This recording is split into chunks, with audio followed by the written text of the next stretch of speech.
I've been dancing in my room, swaying Сайн my байна уу? feet. Бамбиди байна. Өнөөдөр та бүхэндээ ноёны Фөртөм Сүд бүсгүй киног ярьж өгөхөөр бэлдсэн байна. Бидэнтэй хамтаагаарай. Жүү Шавийн бол оюун ухааны хувьд 7 настай хүүхдийнхтэй ижил. Тиймээс ч андуураад Сүд залуугийнхаа дараг хамгийн нэр нөлөөтэй баян Жанян гэр бүлийн ганц ач хүү Шүү Финчинтэй гэрлэж буйгаар кино эхэлнэ. 3 өдрийн өмнөхрөө буцахад Шавийн Сүд залуудаа өөрийн гараар нэхмэл оосор ойж бэлэглэх гэтэл шууд л мангар минь холд сайн нуугдаж бай гэж түлхээд даргаа өгтөн авдаг. Энэ удаагийн тушаал дэвшсэн явдал нь Шүү эрхмийн лач бидний дундаас ганц таал мужийн захирагч болсон. Гэрэлд ирээдүйдээ хүн хэмээн. Шүү эрхэм энд ирсэн шалтгаан нь Сүд бүсгүйгээ авч явахаар ирсэн юм а. Чамайч бас Сүд бүсгүйтэй гэж сонссон. Чи албандаа очихоос өмнө гэрлээд хамт явахгүй юм уу гэхэд манай Сүд бүсгүйн мангар гадаа хит алхаад л төрчихдөг. Хажуудаа авч явбал зүгээр л дараа болно. Тиймээс би дагуулж явахыг хүсэхгүй байна гэв. Шавийн түүнийг нь гаднаас сонсож суухдаа Шүү Фэммо намайг төв гэж үздэг юм уу? Тэгвэл энэ удаа би өөрөө төрүүлж очиод очих газарт нь хүлээж бай. Тэгвэл намайг ийм ухаантай байсныг хараад баярлах байхаа гэд өргөөнөөсөө гараад явна. Замдаа нэг мантуумбуу завч идэх гэж байтал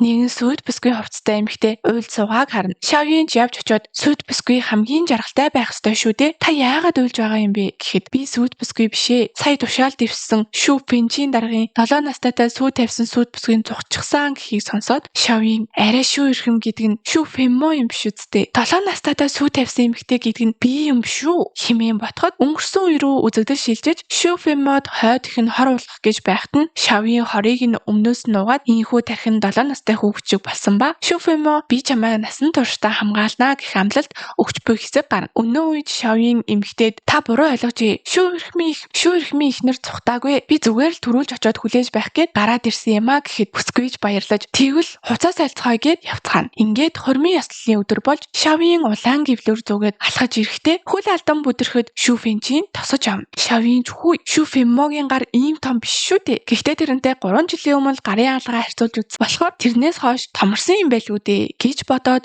өөр юу ч бодлого хөтлөөд яваад өгнө. Яг энэ үеэр Шүү Фэммод зарцсан авхаа алга болсон талаар дуулгах гэтэл сонсоохчгүй. Тэр бас ямар хэрэг тарьчихсан юм бэ? Одоо сонсох зав алга. Би Шүү даргаад баяр хүргэх гэж байна гэд сонсолгүй Шүү дарга болон Шавийн хоёрт баяр хүргэнэ. Хүмүүс бүгд л Сүд бүсгүйг сонирхож Шүү даргын эхнэр болж байгаа хүн юм ч мэдээж бүх төрлийн эрдэм мэдлэг авьяастай байх хэмээн ярьцгаана. Ингээд сайн цаг ирж Сүд залуу бүсгүйнхээ гівлүүрийг сөхөх гэтэл гаднаас далайн хэрвээ сэтэрлээ. Яаралтай явахгүй бол болохгүй гэх мэдээ ирнэ. Шавийн ч зүгээр дээ. Далайн хэрвээ сэтэрчхвэл олон хүний амь насанд аюултай шүү дээ. Та төргөн яв. Би хичнээн хүлээсэнд зүгээрээ гэхэд Шүү Финчин баяа айлын охин учраас ааштай гэж бодсон юмсан. Үгүй байж гэж бодоод зарц нартаа Сүд бүсгүйг сайн харж хандаж байхыг захиад яваад өгнө. Харин Шүү Фэммо Шавьюныг алга басныг мэдээд их төвөгшөөж өдөр болгон л төвөг удах юм а. Одоо бас хаашаа явчих вэ? Юу н хайгаад яадаг юм? Гадуур амьдрал ямар хэцүү болохыг өөрөө туулаад мэдэнгүүтээ нохоо шиг мөлхөөд ирнэ биз химэн үл тамсарл. Гэтэл юм хүнд хэцүүг тулах бүр эсэргээрээ элбэг дэлбэг хангалуун сайхан хоолоор дүүрэн ширээ Шавьюныг өгтөн. Шавьюн ч ийм их хоолыг би яаж ганцаараа идэж барах билээ дээ. Алив та нар бүгд суучих хамтдаа хоолцохой гэд бүх зарцнараа хажуудаа тойруулан суулгачихна. Зарцнараа ч гайхаж баян эрхэм хүндтэй түрэмгийн ааштай эмэгтэйгээ сонссон ч огтхонч тийм биш юм байна хэмээн бодно. Гэтэл Шавьюн ноён яагаад ирж хоолоо идэхгүй байгаа юм бэ гэхэд өчигдөр явж ирэхдээ нэг өргөөн тусгаарлалтанд орох шаардлагатай болсон учраас хэсэгтэй хүнтэй уулзаж чадахгүй байгаа гэв. Шавьюн ч тусгаарлагдаж буй өргөөний гадаа нь очиод ноён та эндээс гарч чадахгүй их уйдаж байгаа байх. Би таныг хөгжөөх гэж ирлээ гэд цаасан шувуу хийсгээд хэдий та тусгаарлагдсан ч гадаах ертөнцийн бага хэсгийг харж чадхаар боллоо гэхэн тэр. Үүнийг хараад ноёны сэтгэл их хөдөлж бараг л ханны цаанаас дурлаж орхиноо. Тэгээ Шавьюнаас хүсэж байгаа зүйл байна уу? Хувцас гоёл жимглэл гэх мэт хэмээн асуухад байхгүй. Тэд чи их үнэтэй. Харин оронд нь ногоон чавгны модтой болоод дунд нь савлуур хийж савламаар байна гэснэ. Гинэт амаа дараад баларлаа. Өмнө нь Фэммо намайг савлаж байхыг хараад их ууралсан штэ гэхэд өмнө нь Шавьи савлуур дээр суугаад инээж байхад нь Фэммо ихэд уурлаж ирээд би зочинтой байна. Чамайг энд ингээд инээж тоглоод галзуураад байхаар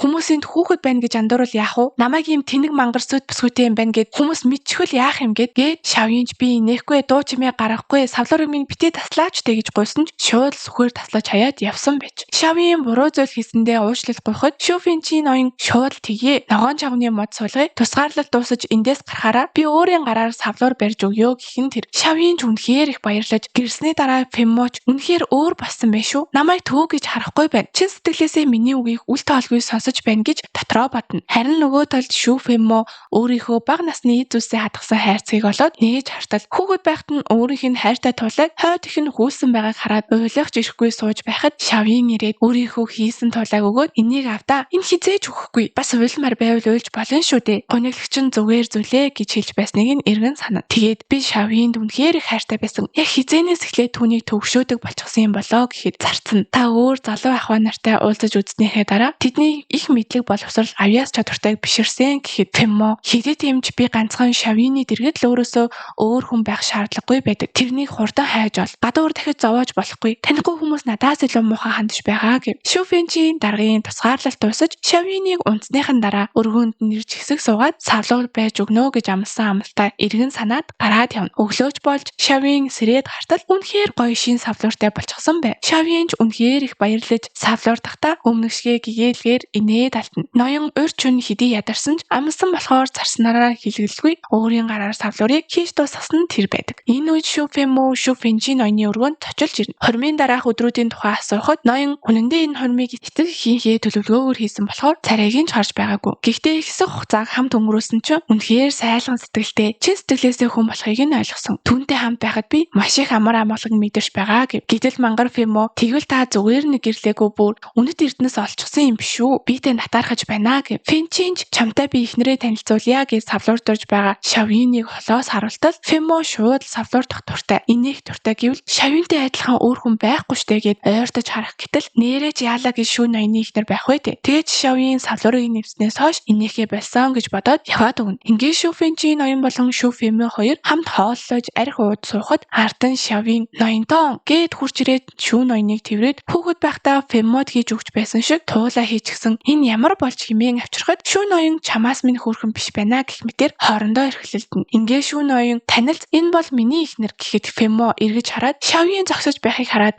үнэхээр их гайхна. Гэтэл энэ нь ердөө л зүйд байх бөгөөд ууд суугаад согцсон нь тэр байж. Оройж болж бороо их орж байсан бөгөөд саяны зүйдэндээ эвгүйцсэн Феммо Шавьиныг хайхаар яарвчлан явна. Энэ үед Шавьиныг унтаж байхад шүүн ноён ирчихсэн байгааг хараад ноёнтон гэж тэрврээ тавтал Феммо биш байхыг Шавьин хараад ихэд гайхна. Ингээд шүүн ноён Шавьин хоёр болсон бүх зүйлийн учрыг тайлж ингэж нэг ойлголцсон. Шавьин ч хүний хормыг сүтгчлээ хэмээн ихэд гимшигч шүүн ноён бидний хин гэрлэхийг хүсээгүй байсан болохоор чи харин ч биднийг аварсан. Одоо тохиролцох зүйл нь чи энэ болсон зүйлийн тухай хинт ч хэлэхгүй байх ёстой. Харин би сүт бүсгүйгээ голж ивээд алга болсон гэж хэлнэ. Хинт ч чамайг энэ дөрсөн тухай мэдэхгүй болохоор чиний нэр чинь цэвэрлэлтнэ гэхин тэр. Харин Феммо аль хэдийн хурдны завьд суугаад явчихсан болохоор хараас нь шүүн ноён өөрийн гараар бүхнийг тайлбарлсан захиа бичиж хараас нь хөргүүлнэ. Харин захиаг яваад иртэл бараг сар гаруй болно. Төрсөн гэрчин ойрхон бол би хүргээд өгье гэж Шавьинаас асуухад Шавьиныг хор ууж өвдснөөс нь хойш төрсөн эцэг нь хөгжлийн бэрхшээлтэй хүүхдийг асарч чадахгүйгээд Шүфэммогийн үлдээгээд явсан байж. Шүүн ноён ч хамгийн сайн материалаар хамгийн сайхан загвартай хувцснуудыг хийлгэж Шавьин авахад үг хэмээн зарцдаа даалгана. Шавьин ч хамгийн энгийн материалыг сонгочход ойдлоо би өөрөө хийчихнэ гэсэн. Шавьин сайн хандаж анхаарч байгааг нь анзаарсан зарцсан шүүн ноёнд авахыг явуулахыг хүсэхгүй байгаа юм биш үү гэхэд шүүн ноён ч түүний цэвэр тонголыг инээд үнэхээр гэгээ татуулж байсан. Гэхдээ тэр инээд бүрэн Шүфэммог бодож л гарсан байж. Би одоо Феммо татархаж байна гэхэд зарцсан. Тэгвэл нөгөө захиа одоо хотоос гараагүй явж байгаа юм чинь бидэнд авч үлдэх арга биш дээ гэв. Мэдээж шүүн ноён юу гэж тийм ёс зүгүй юм хийх лээ дээ. Шууд л зарцаа загнаж би Шавьиныг очих газаргүй учраас Феммог эртэл нь харж хандаж байгаа юм. Хитрүүлэн бодох хэрэггүй гэв. Гэтэл шүүн ноёны имээ маргааш нь хүрээд ирчихнэ. Учир нь өмнө нь шүүн ноёны эцэг өнгөрөхөд сүт бүсгүйгийнх нь гэр бүл түүнийг үл тоож байсан хэрнээ одоо мужийн захирагч болчихсон чинь юу ч болоогүй мэт чамтай гэрлэн гинэ. Ийм өнгө мөнгөний хойноос хөөдөх хүмүүс яавч сайн хүмүүс биш. Хурд нэг шалтгаан болоод сал гихэн тэр. Шүүн ноён ч тэр таны бодож байгаа шиг хүн бишээ. Тэр цайлган сэтгэлтэй. Надад чин сэтгэлээсээ ханддгаа гэв. Ингээд өөр зүйл нэмж хийж амжаагүй байтал яаралтай ажиллаар явах хэрэгтэй болоход маргааш эргэж иртэл хатагтайг сайн харж хандаж байгаараа хэмээн зарцтай татгаад явна. Үдээс эмэгтэй зарц шууд лүг хайж тэр эмэгтэй дөнгөж нүүж ирэнгүүтээ цэцэрлэгийн талбайг шинжилүүлсэн. Тантай уулзаагүй байж энэ ургууны авахаа гэж өөрийгөө ботчихсон. Зөөлөн сэтгэлтэй шүүн ноёныг бүр гартаа атгасан гэхин тэр. Шүүн мэж ихэд уурлан Шавьин дээр иртэл Шавьин горомжсог материалуудаар хувцас оюун сун. Шүүн ноён сайхан сэтгэлтэй юм чин имэнж сайхан сэтгэлтэй хүн байж таараа гэд очоод мэндэлтэл имэн ихэд хүүтэн хандна. Тэгснээ ийм их үнэтэй материалуудаар хувцас хийж байгаа юм уу? Аль хэдийн өнгө мөнгөнд дурлаад хэлчихжээ. бэ гэхэд Шавийн тийм ээ энэ үнэтэй материал. Саяхан шүүн ноён ажлаасаа ирэхэд хувцснууд нь ихэнх нь урагдчихсан байсан. Би түүнд хувцс ойж байгаа юм аа гэхэд хатны царай зөөлөрч шүү пенчинд хийж байгаа юм уу? Авьяастай юм аа гэснээ буцаад хүүтэн царай гаргаад чи хэлдэ ямар зорилгоор цэцэрлэгийн талбайг шинжилсэн юм. Хичнээн зардалтай болохыг мэдхүү чи гэхэд Шавийн савлуур тавих уу тийм их үнэтэй юм уу имээ химээн асуув. Имэж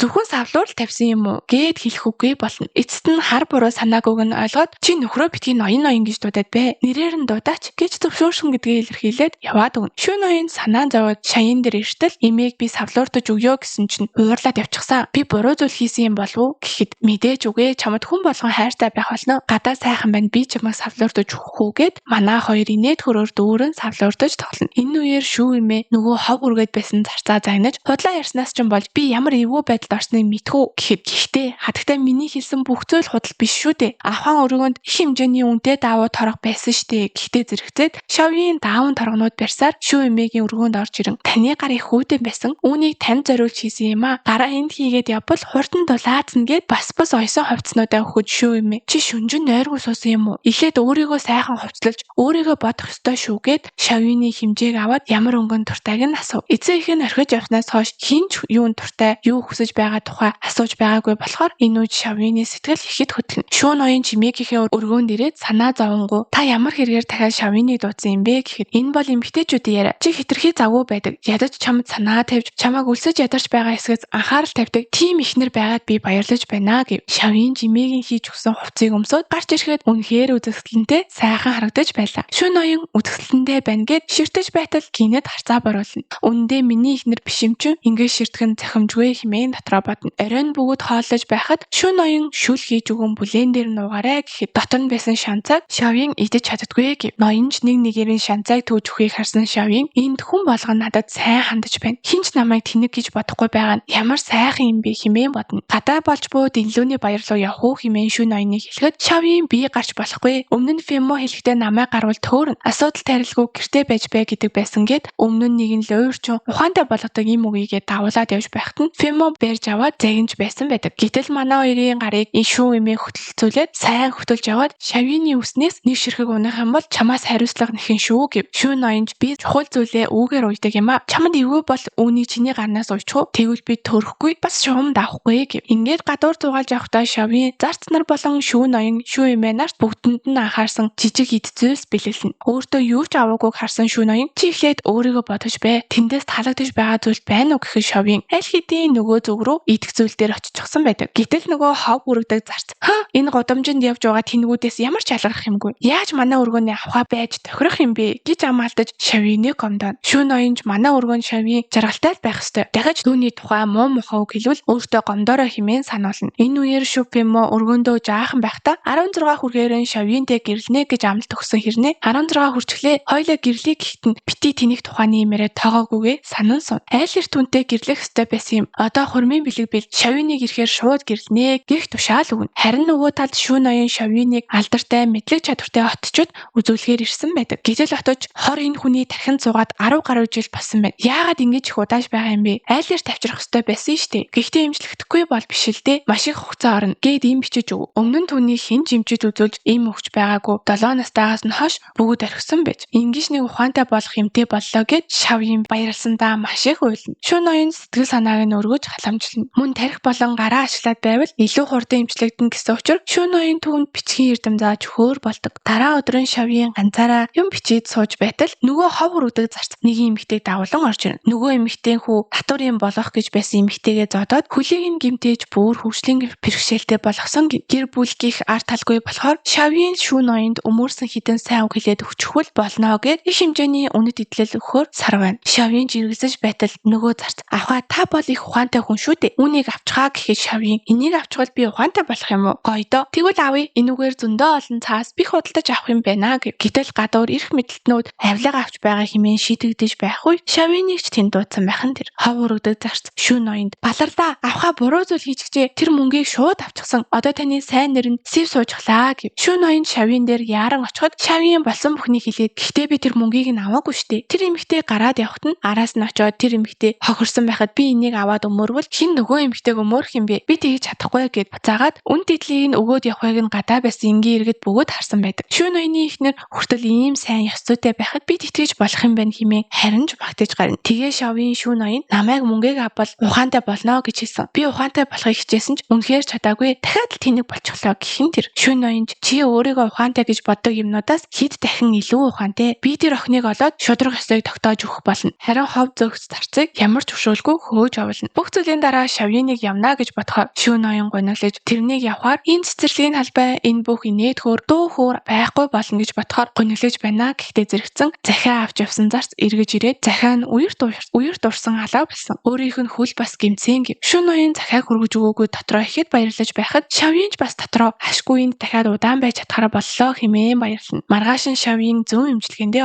отож цэвэр агаар сайн дагуулж алхаж байгаарэ гэж хэлсний дагуу манай хоёр морь унан гадуур салхилна. Гэтэл өмнө нь Шавьян хагуул өөх гээд байсан эмэгтэй цаанд лин овогт байсныг олж мэднэ. Давсны худалдаачид үнээ огцом өсгсөн учраас энгийн иргэд үнийг нь даахаа болсон бөгөөд 2 сарын өмнө 2 тосгон үер тавтахад энэ худалдаачид давсаа хууль бусаар хил дагуулахын тулд далан эвдэлснээс болсон байж. Яг энэ үед лин ноён хэдийн шүүн ноёны өргөөнд ирчихсэн байв. Тэгснээ үрийн дэвтрийг надад өгчих. Би эд баялаг албан тушаал өгье. Мөнгө өгье гэхэд шүүн ноёнч элдв буруу зүйл хийдэггүй гэд халгаахгүй. Лин ноён чиний карьерч нэх олигтой явахгүй л болов. Чиний нэрийг сайн тогтоогоод авъя. Ингээд тоглоом эхэллээ гэж занл хийлээд явна. Гэтэл шүүн ноёны байн ундаг байсан хармаар хортож гидснээс нь энэ захиа олцсон гэж цэсэн бодогдсон захиаг нээж хартал энэ удаа морь дараагийн удаа хүн байх болно гэд бичгсэн байв. Шүүн эмээ аавынхын дурсгалын өмнө шүүн ноёныг суулгаад чи яг одоо үннээ хэл. Юутай орооцолцсон юм хэмээн асуув. Болсон бүхнийг хэлэхэд шүүн эмээ чиний аав тэр үед бас л үр тарианы худалдаачны тухай мөрдөж яваад элсээр орлуулдаг байсан тухай олж мэдсэн. Тиймээс үрийн дэвтрийг авч явж байх үедээ араасаа хутгалуулж хамаг ачаа бараа дэвтэр нь хаднаас унаж өөртөө ус руу унаж амиа алдсан. Дараа нь цагаатгагдж хэрэгэн илэрч баатар боллоо гэд яах юм бэ? Эцээц өгчгсөн шүү дээ. Манай гэрт дахиад нэг баатар хэрэггүй. Зүгээр л амьд бай. Наанаа сүгдэд суугаа сайн бод. Миний зөвшөөрлгүй хинч хоол ус өгч болохгүй гэд яваад өг. Харин Шавьян орж ирээд чиний хийж байгаа зүйл буруу бишээ гэх мэтээр тайвшруулж дэмцэн үгс хэлнэ. Өглөөж болж имэн шийдвэрээ гаргаснаа гэхээ шүүн ноён. Гаргасан. Би ч бас бусдын адил айд цогтох юм бол энэ бүх муу мухай хэн цэвэрлэх юм бэ? Хүчгүйж би чадах бүхнээрээ дайтнаа гэв. Шүүн мэж яаж чадахгүй? Аавтайгаа адилхан зөрүүд юм гэхэд таныг нөгөө гэрт аваач. Харин Шавьянд очих өөр газар байгаа гэд болсон бүх үннийг хэлнэ. Шүүн мэж арайч дээ. Ийм сайхан охиныг хажуудаа үлдээх хэрэггүй юм гэж үү? Одоо нэгэнд явуулахар шийдсэн бол зохих ёсоор нь баяртай гэж хэлдээ хэмээн. Шүүн ноён Шавьяндээ морь унаж явахдаа өөрийн захих гэсэн бүх зүйлээ хэл. Эмээ хүртэл цаг хугацаанд нь заавал уух ёстойг нь анхааруулхад яг л дахин уулзахгүй мэдрэмж Шавьянд төрнө. Эргээд гэртээ очтол Шавьяны эд зүсийг багалчихсан байх бөгөөд намайг явуулах гэж байгаа юм уу гэд гуниглахад үгүй дээ. Хэд хоног л сайхан газар авчиж байлгаж байгаад ажлаа дуусгаад яваад очноо гэв. Тэгээд бас л бүх эмийг нь анилаа тавьчихсан. Бүр хизээ ухах нь зургаар зурчихсан байдаг. Манай Шавьянч юу ч мэдлгүй баяртайгаар гараа таллаад л явна. Шүүн ноёны туслах яагаад та авахад хайртай байж үлдээч гэж болохгүй байгаа юм бэ? Бид нэг эмэгтэйг хамгаалчихад чадна шүү дээ гэхэд би хинээс ч илүү хамгаалахыг хүсэндээ явуулж байгаа юм а гэхин тэр. Гэтэл нэх удалгүй баахан хүмүүс орж ирээд тушаал уншиж гарнаа. Шүүфэнчийн эрх мэдлээ урвуулан ашиглаж шудраг худалдаачныг гүтгсэнд буруутай хэмээн сэжиглэгдсэн тул албанаас нь төтгөлөж шалгалтаар уруулаа гэсэн тушаал байх нь тэр. Харин энэ үеэр хааны ордонд ханху яагаад үнэнч төвшмөл гэдгээ мэдсээр байж шалгалтанд оруулж байгаа тухай асуухад хэрв шууд линчийнхөөг шалгавал гар доорох хүнээ гаргаж ирээд өөрөө уснаас хуурай гарна. Өрсөлдөгч нь суларч эхлэхэд жинхэнэ сүл нь ил гарна. Ханху гүнжтэйгээ амралтанд явах нэрийдлэр сүжөөв рүү явж тэнд линий гар хөл болгохстын тухай судалж ялангуяа нөгөө давсны намжныг барьж баттай нотлохоо олсон даруйда шоронд хорио гэх тушаал өгнө. Мөн Шүүфэнчинийг энэ удаа хилмигдүүлж байгаадаа гимшиж энэ хэрэг дуусмагт нийслэл буцааж авчирч 2 дугаар зэргийн их бичгийн түшмэл болгож танхимд оруулан ажилуулах зарлиг гаргана. Шүүн ноёны зарц хэрв хааны ордонд шүүн ноёныг өмөрхөн гарч ирвэл буцаатаа албандаа томилогдно. Таны хамгийн сайн найз Шүүн Фемо энд ойрхон ирсэн байгаа гэсэн штэ. Түүнийг үг хэл гэж хэлээ л дээ гэхэд ёстой болохгүй. Фемодор Шавьян очиж байгаа учраас яасан ч энэ хэрэг татаж болохгүй гэв. Харин Шавьян нэгэн хоолны газар хоол идэхээр ирэх бөгөөд яг тэр газарт нь Шүүфэми буудалсан байдаг. Шавьян гадаа хүмүүс шүүн ноёныг албанаасаа халагдсан тухай ярьж байхыг нь сонсоод өөрт нь Шүүфэнчийн худал хийснийг нь ойлгож түүнийг өмөрхөн гарч ирвэл албандаа буцаж томилогдох магадлалтай гэсэн тул өөрийн биеэр Фемогоос гуйхаар буудлынх нь хаалгын өмнө ирнэ. Гэвч Фемо Шүүфэнчиний эхнэр уулзахаар ирсэн байна гэдгийг сонсоод хэрэгт холбогдохгүй тул нүүр буруулж уулзахгүй гэдэг. Шавьян уулзаж чадалгүй буцаад гарч явтал шатнаас хөл алдан яг унах гэж байсан эмэгтэйг аварна. Гэтэл тэр эмэгтэй нь гүнж байх бөгөөд жирэмсэн болсон байснаа тэр үед л мэддэг. Шавьянч за би түрүүлээд явлаа. Шүүн ноёныг ганцаарнгийн орхиж болохгүй. Тэр бол сайн хүнгээд гүнжийг авснаач мэдлгүй явчихад. Ханхууч давсны худалдаачны бүх нотлох баримтуудыг цуглуулсан тул яаран баривчлахаар хүмүүсээ явуулж өөрөө Фүжөө рүү Шүү ноёны өргөө рүү явахаар болно. Харин энэ үеэр Шавийн морин давхисаар Шүү Фэнжин дээр ирнэ. Яасан ч ганцаараа орхихгүйгээ тэрвэрлэхэд Лин ноён ирж өргөөг нь нурааж баахан л доромжилж хурхна. Өгсөн эзэнцгийн чинь ариун шудраг гэд доёлж байтал ханхуу орж ирээд хааны өөрийн гараар битсэн ариун шудраг гэх байцыг эвсдэг чи хин юм бэ? Дээрээс нь давсны үнийг хөрөгдүүлж далан дурааж хүмүүсийн аминд хүрсэн. Чамайг шоронд нь хатанаа гэв. Ингээд ханхуугийн гүнжийн амийг авраа зогсохгүй. Хевлитэнд байгаа ухсаа заламжлах ханхуу хүртэл аварсан гэд баахан бэлэгсэлт өгөө зогсохгүй. Нэгдүгээр зэргийн зарлагт хатагтайгаар өрөмжлөнө гэхин тэр. Шавийн ханхуугийн их нэртэй хит татна болж бүр жинхэнэ их нэр нь биш. Хэрхэн солигдсон тухайгаа ч хэлдэг. Харин гүнж чи түүнд бүрэн итгээд буцаж ирсэн шүү дээ. Чи өөрөө хайртай болчихсон юм биш үү гэхин сонсоод Шавийн би нэрээ Шүү ноёнд хайртай болчихсон юм байх та химээн бодно. Ингээд Шүү ноёнтой хооллоо сууж байтал нөгөө захиа зөвгчийн хөл идгэрсэн. Одоо яг таг ямар ч асуудалгүй захиаг нь зөөж чаднаа гэд гарч ирэхэд нь Шавийн захиаг явуулахгүй байх илдэв шаталдаг. Гараатагч Шүү ноён захиаг бичиж захиа зөвгчөд өгнө. Үүнийг хараа Шавийн ноёнд нь намайг явуулахыг хүсэж байгаа юм уу? Би л ганцаараа үлдэхийг хүсэж байгаа болтой химээн дотроо гомдно. Гэвч үнэндээ Шүү ноён дотроо ихэд зөрчилдөж Шавинийг үлдээмээр байгаач ёс зүг бодоод хувийн хүслээ дарах ёстой. Тэгвэл болох ёстой зүйл болдгороо болох ёстой гэсээр дэвчдэгч эцэст нь ном уншихдаа Шавины өгч байсан номны хавчургыг хараад эргэж буцалтгүйгээр шийдэж захиа зөвгчийн араас хөөж очоод өдийг хүртэл ёс суртахууныг дээдэлж ирсэн ч энэ удаа үнэхээр чадахгүй. Фиммо уучлаарай. Шавиныг яагаад ч өгч чадахгүй нэ гэж захиагаа шатааж өргөдөг. Тэгээд буцаж очоод Шавинд нэг шалтгаан хэлээд буцаж очих ч хойшлох нэ